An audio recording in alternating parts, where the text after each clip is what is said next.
It was the crime of the century, the now infamous heist dubbed the Great Train Robbery. £2.6 million, that's 40 million in today's money, was stolen by the gang of 15 men. The driver, Jack Mills, was hit savagely over the head with an iron bar.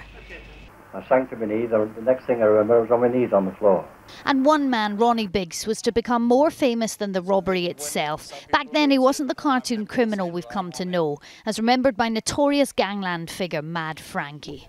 He was a middle-of-the-road sort of style, but somehow he got rode in onto the Great Train, and he never looked back.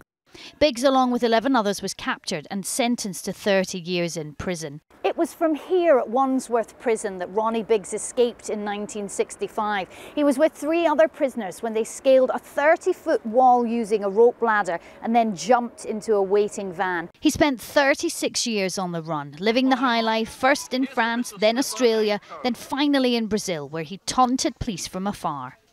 Having a son, Michael, with a Brazilian woman meant he couldn't be sent back to Britain, but to his family and friends, he was much more than just a famous fugitive. He was a lovable uncle to me. You know, he was very warm, charismatic.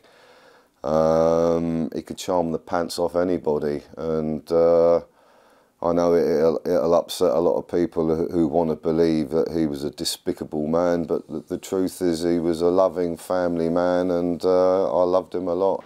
Ronnie tired of exile and came home to face arrest in 2001. Just 8 years later, he was freed from prison due to his health. And at a fellow robber's funeral, he was a shadow of his former fugitive self. So whether he was a lovable rogue or a violent criminal, one thing everyone agrees on is that Ronnie Biggs divided opinion like few others. Julie McDonald, 5 News.